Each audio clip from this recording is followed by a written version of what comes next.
WFM 91.7. Good morning. It is 5 minutes past 9 on your Women Radio, WFM 91.7, and you're welcome on Panorama.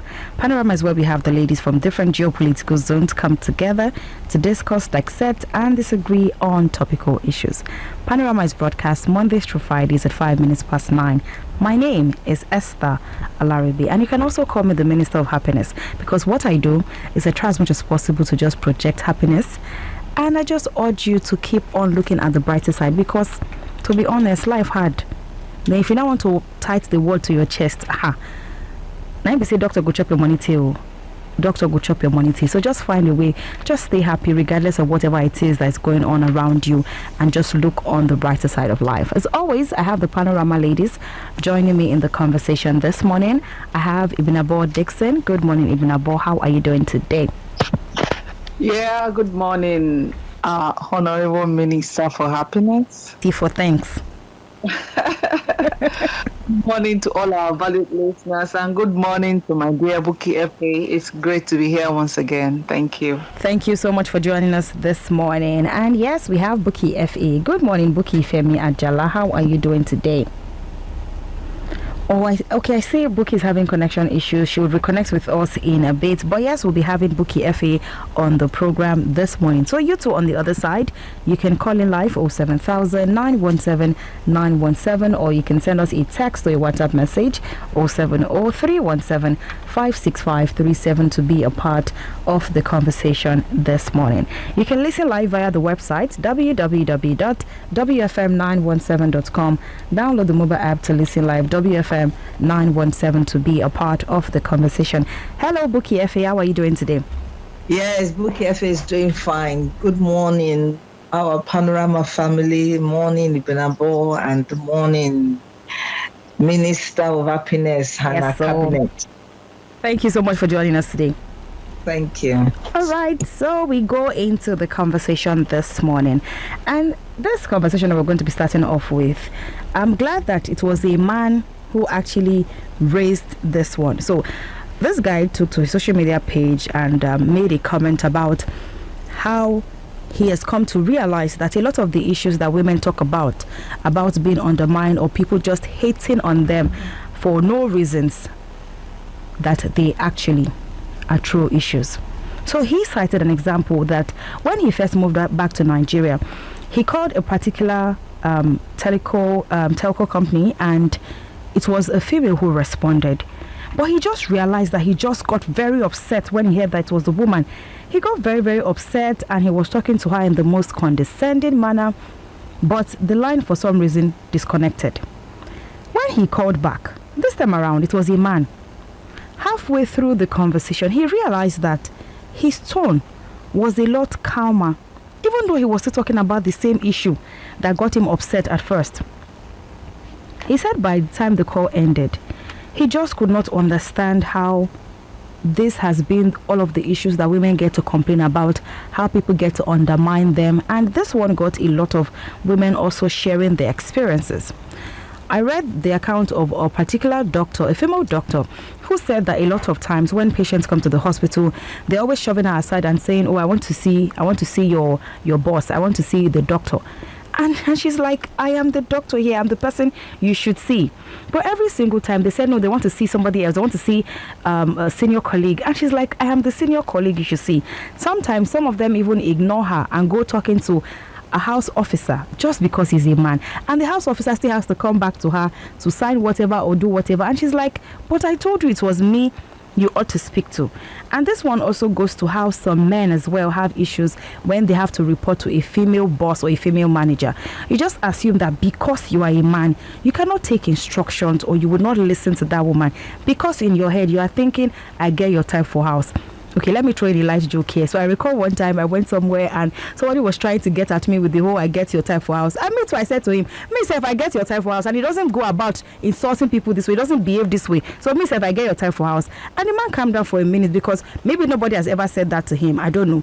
But before you go around telling people "I get your type for house," be sure that you're actually coming correct and not just throwing around, I'm a man or I'm the head of whatever. I mean, I don't even want to listen. I don't want to listen. Maybe there are people who want to listen, but I do not want to listen. So now we're having to call the attention as to how people get to undermine women in certain leadership positions, or women who have been able to attain certain heights just because they are women. And some men will tell you that they would rather leave the job than have a female boss.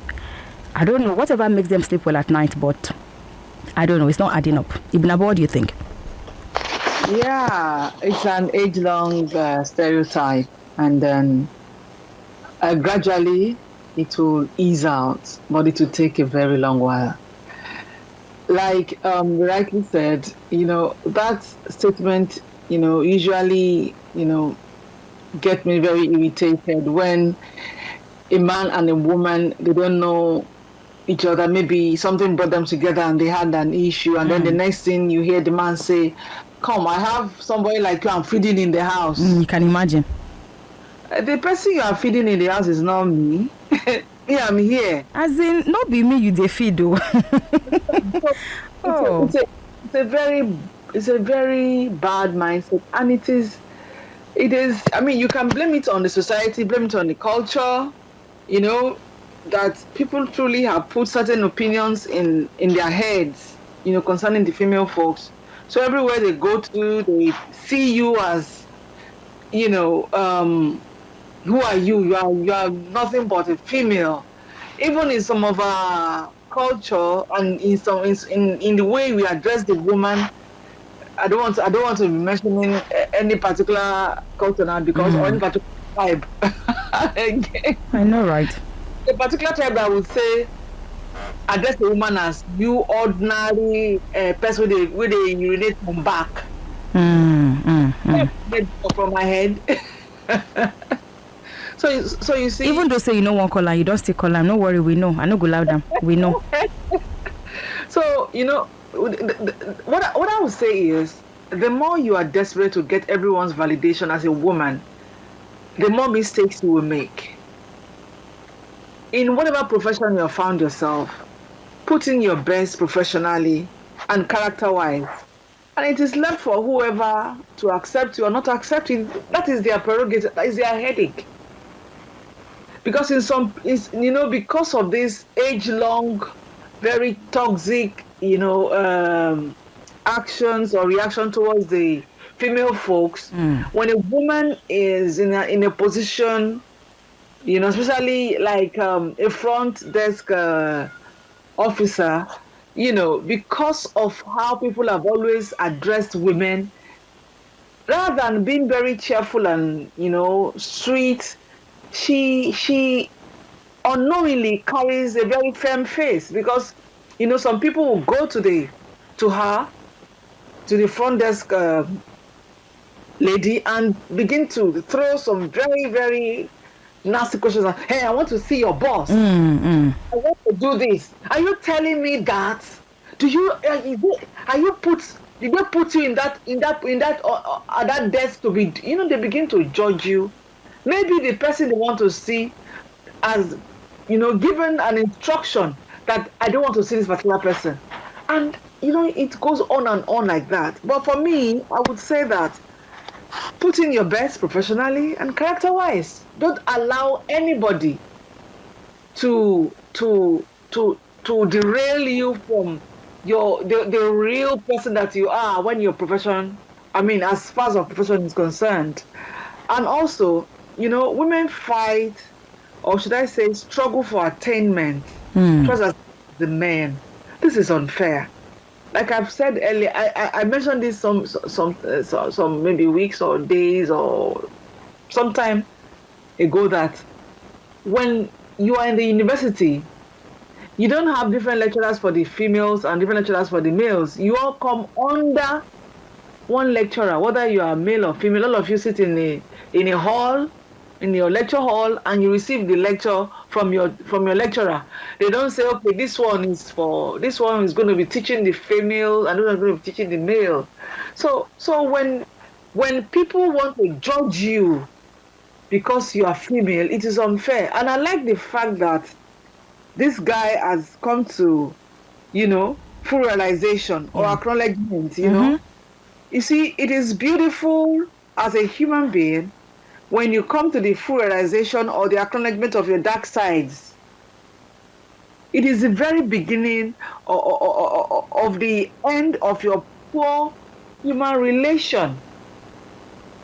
Human relation does not is not segregational. Human relation is human relation. Human relation means that you should learn to to relate with everybody in a fair way, whether the person is male or female. Nobody says that when you see a woman, then you should be overly nice, and when you see a man, you should be aggressive, or vice versa. Just be responsible. If you're not in a good state of mind, it is not my fault. Don't transfer it.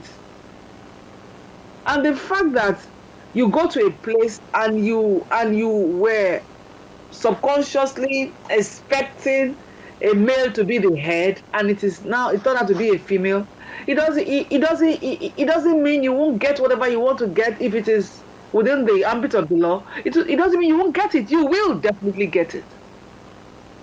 Like somebody said that, when are we going to have a female IG? I said, well, the time. Well, we are inching towards such such times when we have a female IG. So it goes on like that. When a woman establishes a business, Esther, people just assume that it will not last. True. You understand? Yeah. And for these, such women tend to be more aggressive in running the business. By they want to be a no-nonsense boss. They want to be very strict, and they end up becoming overly demanding at the end of the day, and they become so stressed and strained because the back of their mind is like, everybody expects me to fail. When I don't want to. So you are doing twice as much as the man will do, and this is not fair. And I want to tell every woman out there, it will not happen. Run your businesses calmly, be cool, yet make sure that everyone in your establishment is working at the top of their whatever it is they're supposed to do. Because you see, too many people. Somebody once said something about a lady. She said, I never knew that this lady would still be here. Why would you say that?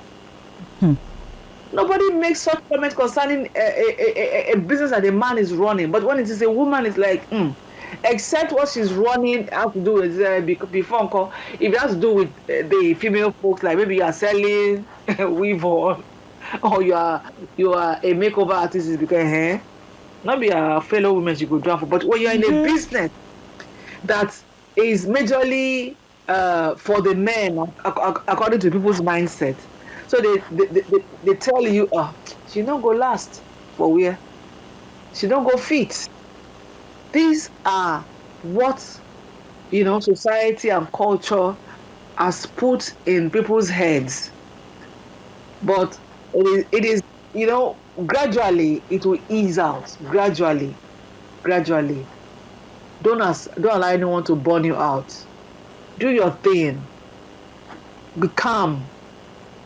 If like for me, if I come across, my younger days, if I come across men who are so aggressive, who feel like, I'm the man here, you need my assistance, and you are still behaving as if I'm the man here, I will be very calm. I will not be bothered. I'm just looking at you. When you're ready to be helped, come. So you see, it's an age-long thing, and I'm very pleased with this young man. That the moment you, like I said earlier, you come to the full realization of your misbehavior. I mean, it is the beginning of a good thing in your life, because nobody tells you that you should treat this particular person in a certain way.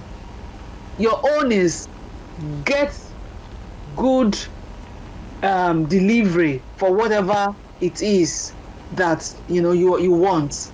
If you are paying for it, get top notch for it. Yeah. But because the person is a female, so you don't believe in whatever the person is going to come up with, is a wrong mindset. Is an age-long stereotype that we must do away with, because you will end up If I have a minute, let me quickly tell you a story of a man. I hope he's not listening now because I don't want him to feel bad towards me. It's a very sensitive, yes, it's a very sensitive thing. Okay. It's a well-known man. He insisted that his wife should not have a male doctor. So he insisted, so she had a female doctor. Wow. And there was a mistake somewhere by a male doctor because the female doctor was not around. And because, everyone became too careful. Do you understand? Let's do the right thing. Let's be careful. Because this man is this. Because this man is... At the end of the day, things went south. So just look for the best hands. Whether the best hands will be the female or the male, it doesn't matter. Just look for the best, irrespective of the what is it called now? The gender. Okay. Thank you. All right. Thank you so much, Ibn Ambo, for your thoughts there. The phone lines are open, 07000 917 917, or you can send us a text or a WhatsApp message, 070 317 565 37. So talking about gender stereotypes and how people get to see people from different lenses based on their gender. I recall having a conversation with a particular woman. I like to call her mentor, but she doesn't like the title.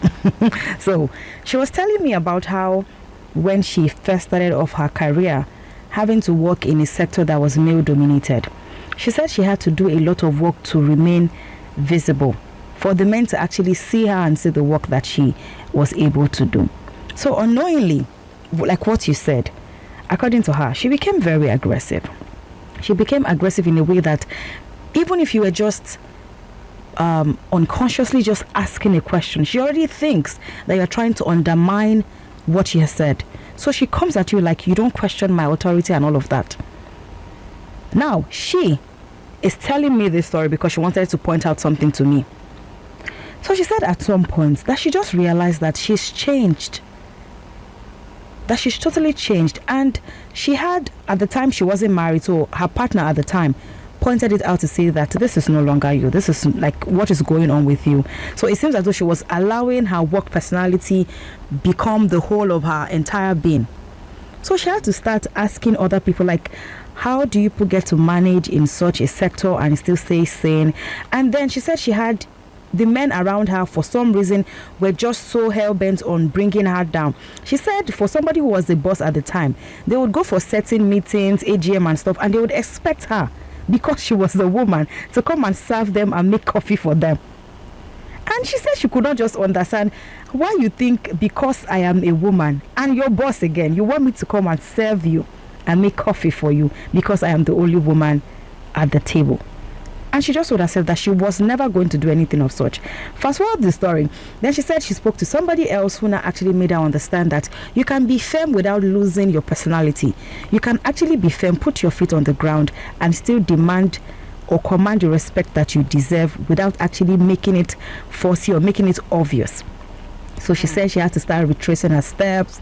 She had to just start bringing herself back. So she was able to create a healthy boundary between being that boss and actually trying to just be herself. So she was trying to paint the picture to me. And clearly, I understand where she was coming from, because sometimes people approach women already with a mindset of, I know say you go vex. I know say she go scatter everything. And some people actually get set out to want to reel you up, because they know that you would react that way. So they come at you with that thing exactly that they know that you don't like.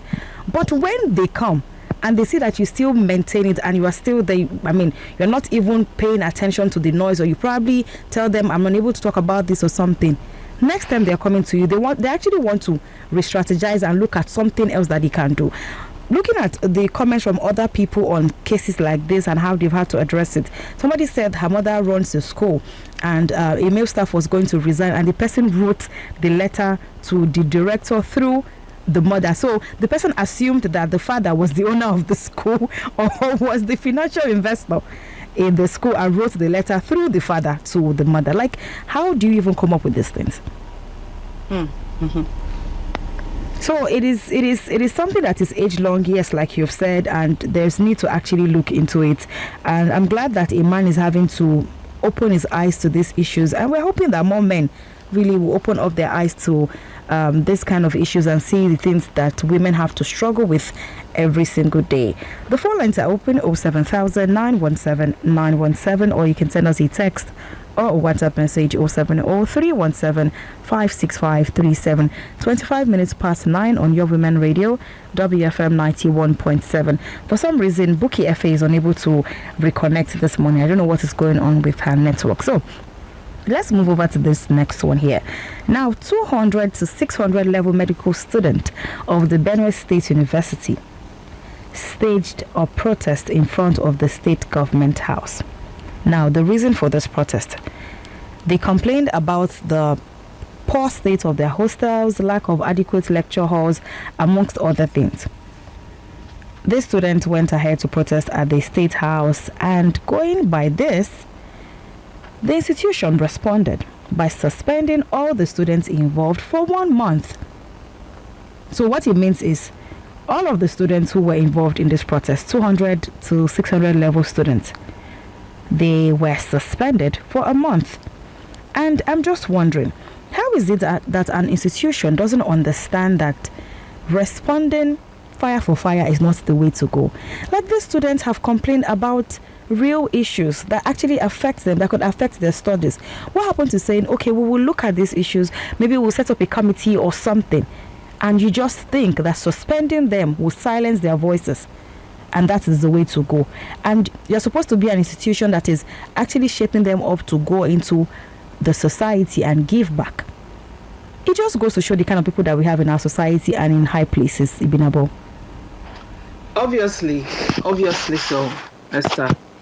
It's so unfortunate that, people don't understand that when you are dealing with human beings who are not primary school students, you have to deal with them as adults, and you should have a two-way dialogue with them. You are talking, they listen, then they talk, then you listen. And there are various means of communication. Protest is one of them. And protest comes when every other means have been exhausted and nothing has been done. Then you want to take it to the next level. And protest, they will, come in different shapes and colors and sizes. Like you would say, a peaceful protest. You understand? And I don't think what the student had was anything short of a peaceful protest. So what do they want?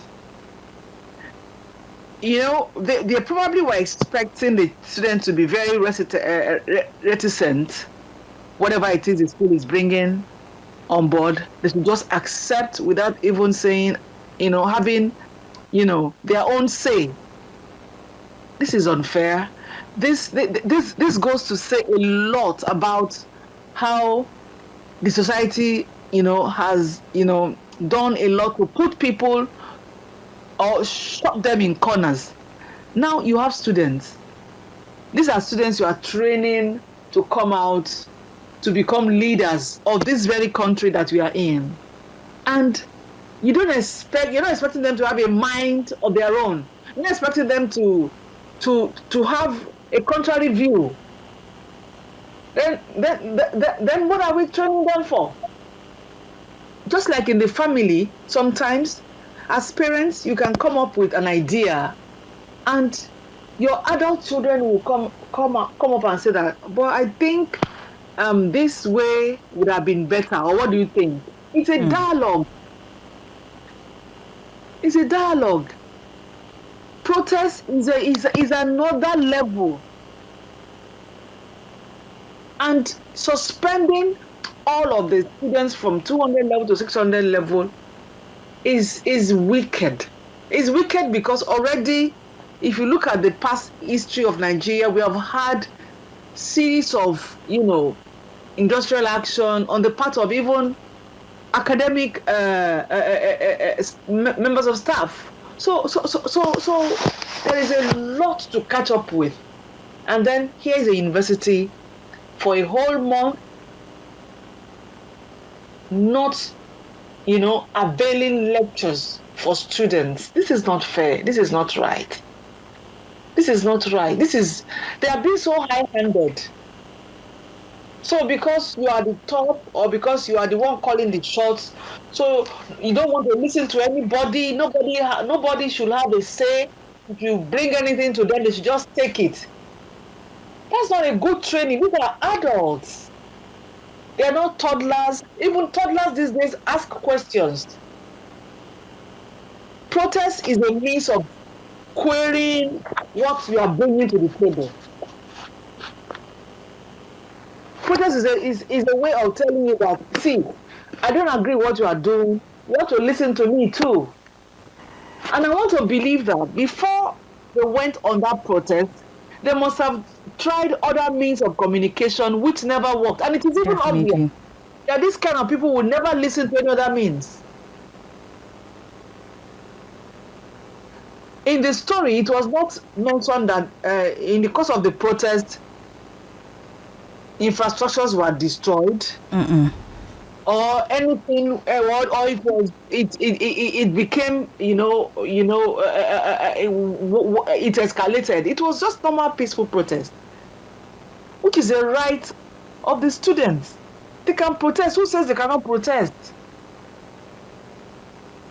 It's very unfortunate, and I feel the Commissioner for Education, the Minister for Education should intervene at this point. You don't say because you are lecturers, then you are God. You're not God. These students are not there for, even if they are there for, they are there as, what do they call these students now? When you don't pay school fees, on scholarship. Okay. At that, even at that, you sit down, they have students union, they have the student union leadership. You sit down with them and have a discussion, a healthy one. Whatever reason you have to have done whatever you have done that has prompted this protest, you sit down with them and dialogue and explain it to them. It's a part of training. See, Esther, when people are in the establishment, whatever you them is a measure of training.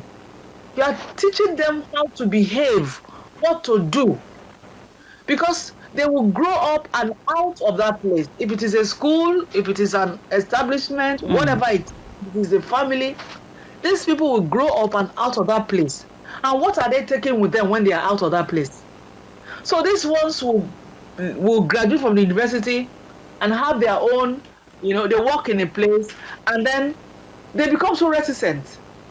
When you are so discomforted by some decisions and you cannot even talk about it or discuss it with your boss or the leadership of wherever you are, it takes away some percentage of your delivery of whatever it is that is expected of you. It takes away some percentage from you because you're not happy.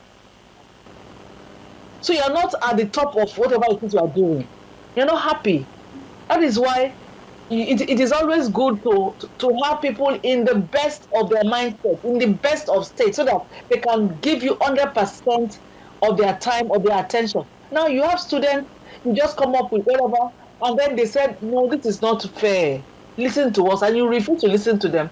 And when they came up with a protest, you went ahead to suspend all of them. Both those who participated and those who did not participate, everybody on a 1-month suspension. And it is obvious that by the time they would leave the suspension, they will still come up with other punishment.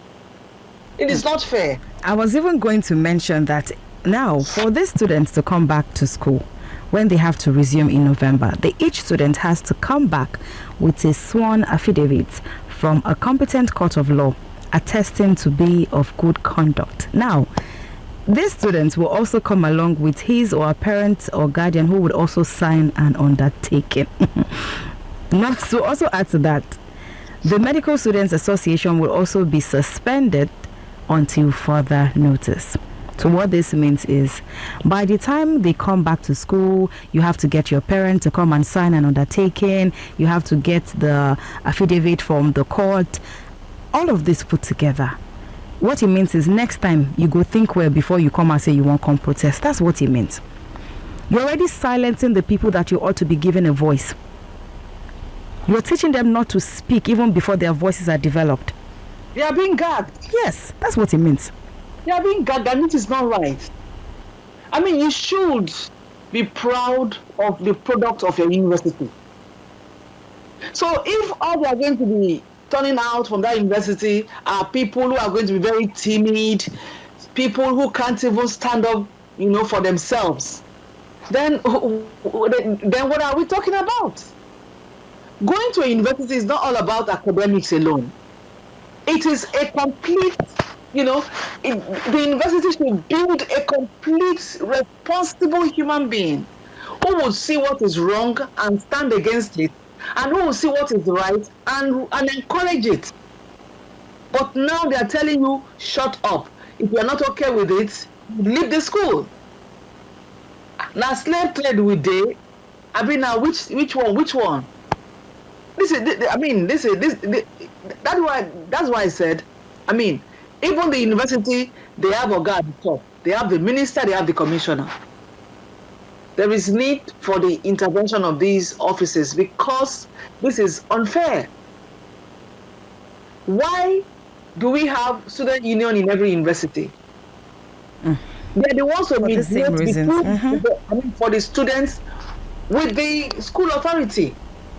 So if you are going to clip everybody's lip, then what is the point? It's unfair and it's an embarrassment. When you hear stories like this and you listen to comments coming from people in other places, you feel so embarrassed that this could be happening in your own country. In this day and time, in the 21st century, where we are trying to, encourage people to always speak up and speak out when things are not right. And now you are telling them that they must never open their mouth, otherwise there will be trouble for them. So these people have turned themselves into gods. It's unfortunate, and I hope that their appropriate authority will intervene because this is not right. And I tell you, unfortunately, it is not synonymous with Benedict University alone. There are other universities that are doing this, but they are doing it in a way that, it is not. They are very subtle about it. Okay. But it is happening. They will quietly and calmly send you warning. And once you breach that, you are in trouble. And if you don't want trouble, you keep quiet. So what is this? So parents will follow their children to school as if the children committed a crime, to come and beg, to come and write, to come and sign, as if you are leading a primary school student to the school. It's a shame. And Ibn Abu, I actually just thought about something else. So a lot of young people have the ideologies that a lot of older people don't like to speak up against injustice and things when they see it, because over time you've seen certain trends whereby when you try to speak up, you get penalties. So what this means is a child will go home and go and tell the parents that, oh, you have to come to school to sign an undertaking for me, blah, blah, blah. The next thing the parents will go is, who send you a message? Now, wait till I send you to go school, go do be that. If you need this, why didn't you ask me? We can give you this. And think about how many parents would do that to their children. Unconsciously, what you're telling that child is, until it affects you directly, it is none of your business. And that's what we see in our society. Even if it affects you directly, if you can provide an alternative, if you can improvise, you don't need to speak still. And that is what we still see in our society. So it's not just a thing of, I'm not thinking about just the today or them resuming back to school in November. No, I'm thinking about the lasting effects that it will have on them as human beings. Because they will grow up and tomorrow they're probably in an establishment or something in the society and they won't speak because it no concern them. For the fear of, may they no go pack me join.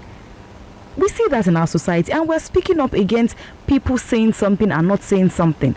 And this is what an institution is doing. This really needs to be addressed, Ibn Abu. It needs to be addressed, and it should be addressed by a mind that is intentional and that is deliberate. Because if you look at the nation generally, it is what is going on everywhere. silently, but it is going on. If you work in a company and there is so much corruption going on, maybe your guy is even part of this system, part of those who are perpetrating this, and if you want to stand up against it, you are in trouble. They will look for a way to just kick you out of that establishment, because you begin to you will be like, it's like you are an oddity. You are odd. You're not. You shouldn't be part of that place. So we will get there. It's a gradual process, but it is very embarrassing and it is shameful, because when you are molding people, you don't mold them to become reticent.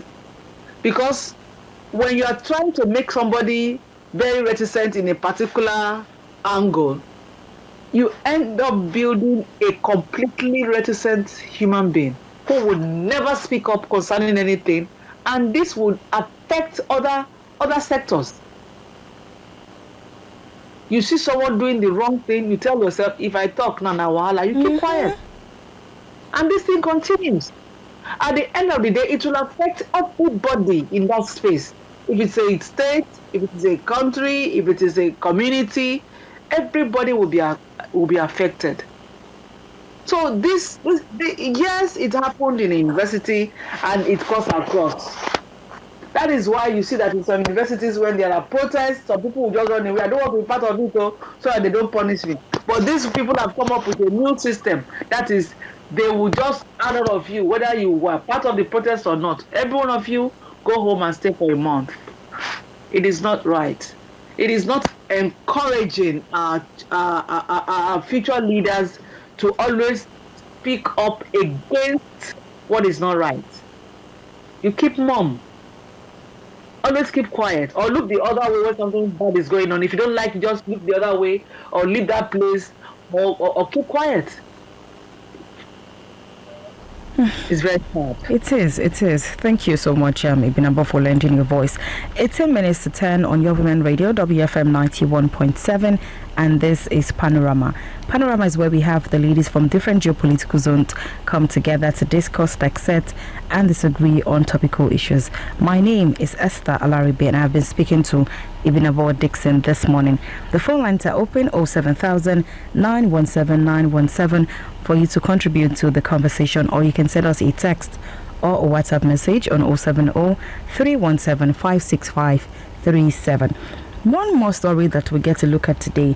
So there's a video of a lady who has been trending for a few days over the weekend. Yes, started over the weekend. And this one, the lady lamented about how her husband treated she and her two kids so badly that it affected her business. She became a shadow of herself. She couldn't even pay the rent, and her landlord was going to eject her from the building, and she had to come to Nigerians, making that video asking for help. Now, some more comments again. People having to solicit for support for her. She was able to get money. Somebody got an apartment for her and what have you. There's been different comments coming from another angle saying that they also need to hear from the side of the husband to know what exactly happened.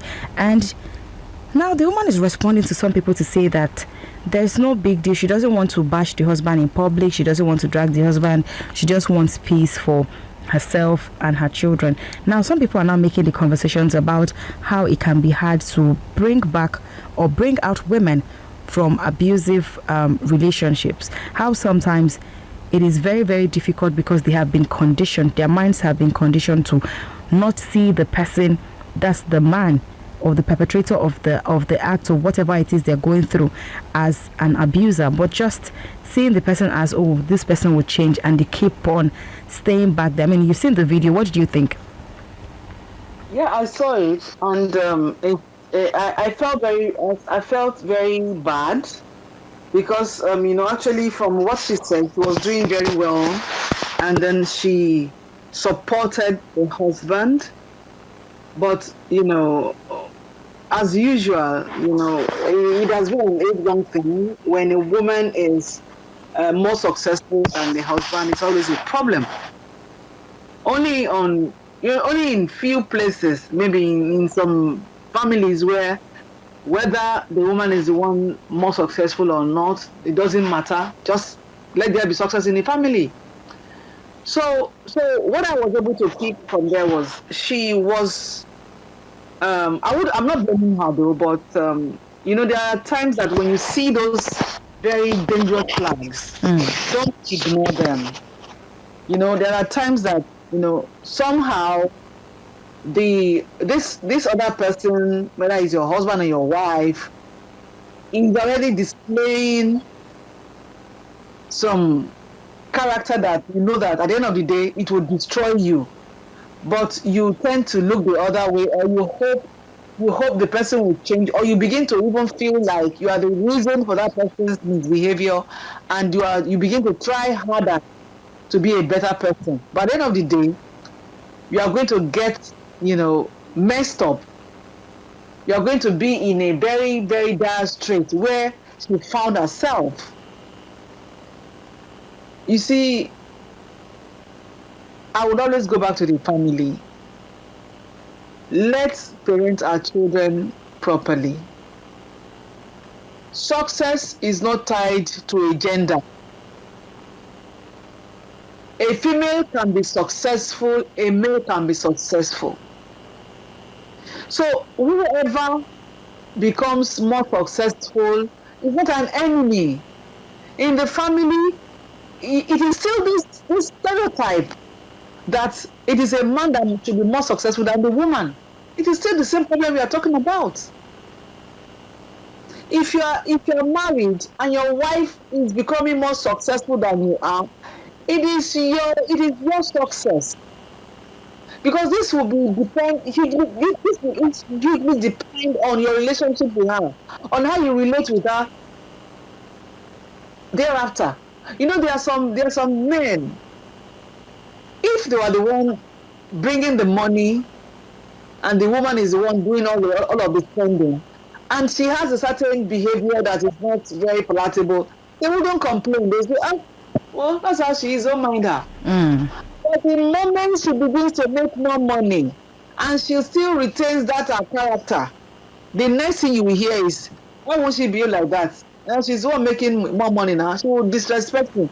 Like you see some couple, the wife is always very naughty, and the husband will tell you, my wife, she's so always naughty.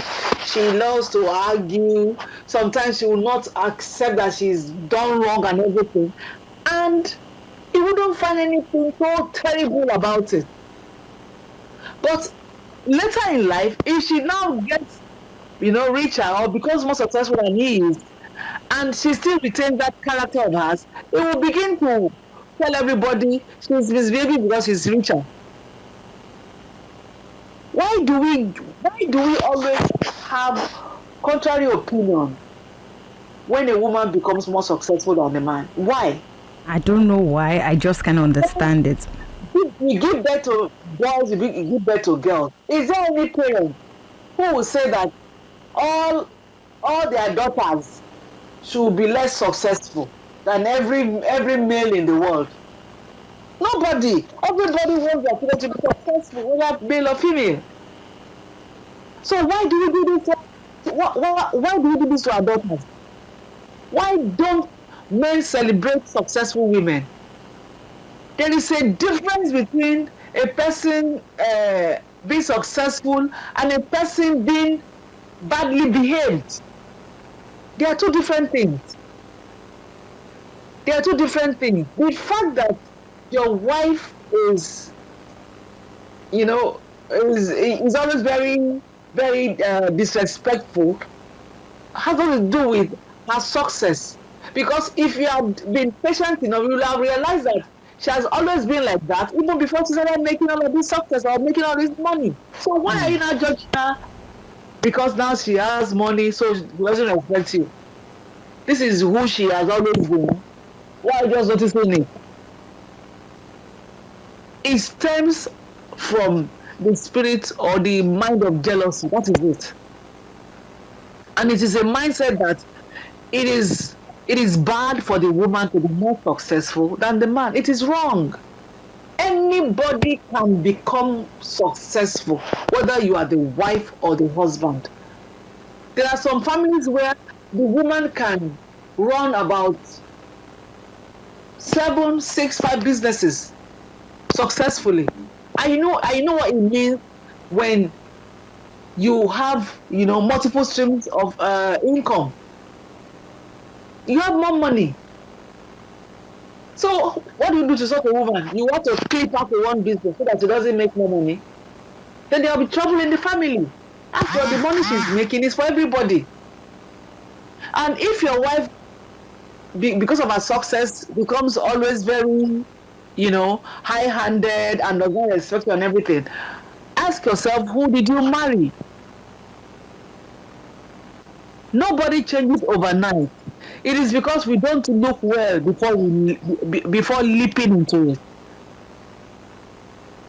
You don't dive into a river without looking, without being sure of what is you could meet inside that river. You see a river, maybe there are small snakes that you don't know, just plunge into it, and then you start crying, help me, help me. Whose fault? Before you get married to that person, did you study her? And then women should please. Anyone who's not going to support your progress is not your husband, it's not your friend.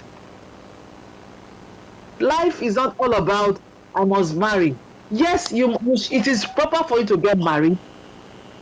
But before you marry that man, have you studied him? Who is he?